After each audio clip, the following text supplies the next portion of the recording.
Prins Pieter en die ruimteman.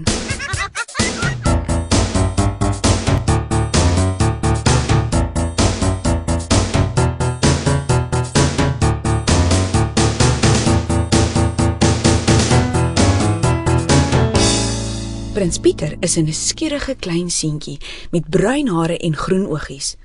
Hy woon saam met die koning en koningin in die groot ou kasteel teen die heuwel. Prins Pieter hou daarvan om vrae te vra wat nie antwoorde het nie, soos: "Hoekom noem mense appel 'n appel?" en "Hoe groot is die blou lig?" En dit maak die koning en koningin baie moeg. Omdat hulle nie weet wat die antwoorde op Prins Pieter se vrae is nie, gee hulle vir hom allerhande vreemde dinge persent. Hulle hoop dat die vreemde persente vir Prins Pieter so besig sal hou, dat hy nie meer vra sonder antwoorde sal vra nie. Een keer het Prins Pieter vir die koning gevra: "Hoe diep is die diepste gat wat 'n mens in die grond kan grawe?" En toe het die koning vir Prins Pieter 'n vergrootglas persent gegee. Vir 3 dae lank het Prins Pieter nie vrae gevra nie. Hy het na die besies en die blare en groen gras gekyk deur sy vergrootglas. Maar na 3 dae het hy vir die koningin gevra: "Waarvan word gras gemaak?" Omdat die koningin nie geweet het waarvan gras gemaak word nie, het sy vir Prins Pieter 'n groot kartondoos vol gekleurde plakkertjies gekoop. Vir 2 dae lank het Prins Pieter nie vrae gevra nie. Hy het oranje plakkertjies op al die glase in die kombuis geplak, rooi plakkertjies op al die boeke in die studeerkamer en blou plakkertjies op al die koningin se skoene. Maar na 2 dae het Prins Pieter vir die koning gevra: "Hoekom is geel geeler as die ander kleure?" En dit was net mooi hier wat ons storie begin.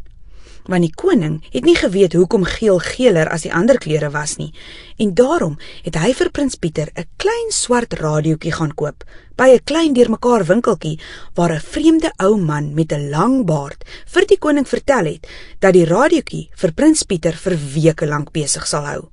En dit was toe net mooi hierdie radiootjie, wat gemaak het, dat Prins Pieter die ruimteman ontmoet het. Maar wag, kom ek vertel liewer die hele storie van voor af. Prins Pieter was baie opgewonde oor die swart radiootjie wat die koning vir hom gekoop het. Hy het nog nooit ooit sy eie radio gehad nie. Heel middag lank draai Prins Pieter aan die knoppies en peter hy aan die draadjies. Hy luister vir 'n rukkie na oudtydse musiek en dan weer na die nuus. "Ek gaan my nuwe radiootjie langs my bed neersit," sê Prins Pieter opgewonde toe die koningin hom daardie aand kom nagsê.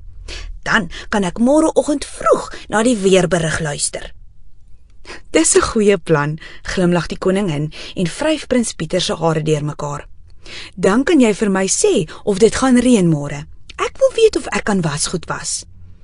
Prins Pieter raak sommer gou aan die slaap, maar laat daardie nag, toe alles stil en donker is, maak 'n vreemde geluid vir Prins Pieter wakker. Hy sit regop op sy bed en luister. Ja, daar is dit weer. Iemand fluister souwaar sy naam. "Hallo?" fluister Prins Pieter terug. "Wie's daar?" "Prins Pieter," kom die stem weer. "Kan jy my hoor? Dis wonderlik, ek kan dit nie glo nie. Uiteindelik kan iemand my hoor." Prins Pieter kyk in sy kamer rond, maar daar is niemand. "Waar is jy dan?" vra Prins Pieter weer. "Ek kan jou nie sien nie." "Maar ek is in die ruimte," sê die stem weer. "Ek is in die verste buitenste ruimte binne in my ruimteskip. En waar is jy?" "Ek is in my bed in my kamer," antwoord Prins Pieter. "Maar hoe kan jy dan met my praat as jy in die verste buitenste ruimte is? En wie is jy?" "Ek praat met jou oor die swart radiootjie," fluister die stem. En nou kan Prins Pieter sien dat sy radiootjie se liggie brand. En as hy sy oortjie teen aan die radio druk, kan hy hoor dat die stem uit die ruimte so waar uit sy radiootjie kom. Maar hoe is dit moontlik? "Ek is Mani Manuftig, kaptein Mani Manuftig. Ek is 'n ruimteman," sê kaptein Mani Manuftig, die ruimteman, se stem oor die swart radiootjie. "Sjoe," sê Prins Pieter en spring opgewonde uit die bed uit. "Ek het nog nooit met 'n regte, egte ruimteman gepraat nie." Ja, Prins Pieter, dit is nie maklik om met julle mense op die aarde kontak te maak nie. Ek sukkel al baie lankal om die regte pappa te kry, om die regte radiootjie by die regte winkel vir die regte seentjie te koop. Ek is baie bly dat jy kan hoor, Prins Pieter, baie bly, want nou kan jy my help. Hoe kan ek jou help, ruimteman Mani? Vra Prins Pieter. Moet ek ook na die ruimte toe kom? Hoe ver is die ruimte en wat moet ek inpak? Die ruimteman se stem lag tog te lekker oor die radiootjie. Nee, Prins Pieter, klein prinsies kan nie na die ruimte toe kom nie. Dis heeltemal onmoontlik. Maar ruimtemanne soos ek kan ook nie op die aarde rondloop nie. En daar is iets op die aarde wat ek wil hê, iets wat ek laat val het, wat jy vir my moet gaan soek. Wat is dit, ruimteman? Wat? Vra Prins Pieter met groot oë. Ek het my sleutels laat val, Prins Pieter, Sê die ruimteman weer.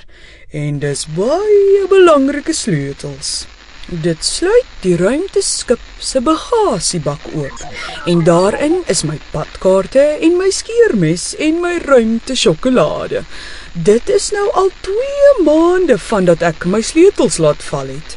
My baard is lank, ek is heeltemal verdwaal, en as ek nie vinnig 'n stukkie sjokolade kan proe nie, weet ek nie wat ek gaan maak nie. O, jy moet my help, Prins Pieter, jy moet. Prins Pieter dink so 'n bietjie. Ruimteman, Sê hy dan. die aarde is baie groot en baie rond. Ek weet nie hoe ek jou sleutels gaan kry nie.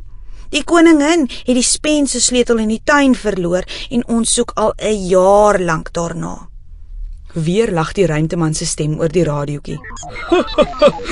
Toe maar, Prins Pieter, ek weet presies waar ek die sleutels laat val het. Dit lê in die lang gras by die piknikplek in die donker bos. As jy dit dalk kan gaan soek en as jy dit dalk kan kry, sal ek baie bly wees as jy dit vir my aan die koningin se wasgoeddraad kan ophang. Ek sal dit daar kan raakvat as ek baie laag met my ruimteskip oor die tuin vlieg. Ek sal net vir jou die pad moet verduidelik na die piknikplek in die bos toe. Maar Prins Pieter is nou baie opgewonde. Hy trippel sommer rond op sy 10 toontjies. Ek weet waar die piknikplek is, ruimteman. Ek weet, roep hy. Ek en die koningin het verlede week daar gaan piknik hou en ek het wit plakkertjies geplak teen al die bome. Al die pad van die piknikplek af tot by die kasteel. Nou sal ek die pad maklik weer kan kry. Prins Pieter is nou waawyd wakker. Hy trek sy kamerjas en pantoffels aan. Hy vat sy flitsie en sy vergrootglas en saggies gaan hy buitentoe. Die maan is groot en rond in die lug en Prins Pieter kan baie mooi sien. Hy is niks bang nie, want hy is nie 'n skrikkerige seentjie nie. Maklik kry hy die eerste boom met 'n wit plakkertjie op, dan die tweede en dan die derde. Wit plakkertjie na wit plakkertjie draf Prins Pieter in die donker bos se paadjie af. Sommer gou kry hy die piknikplek. Hy haal sy vergrootglas uit sy kamerjas se sak en soek oral tussen die lang grasdeur na die sleutel. En kan jy dit glo?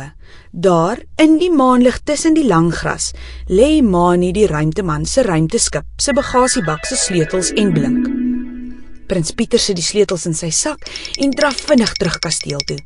Die blink plakkertjies teen die bome skyn soos liggies in die maanlig en wys vir hom die pad. In die kasteel se tuin klouter Prins Pieter op 'n groot ou tuinstoel en hang die sleutels aan die wasgoeddraad. Maar toe hy terugkom in sy kamer, is die swart radiootjie afgeskakel en die liggie brand nie meer nie. Daar is nie meer 'n stem uit die ruimte nie en alles is stil en rustig.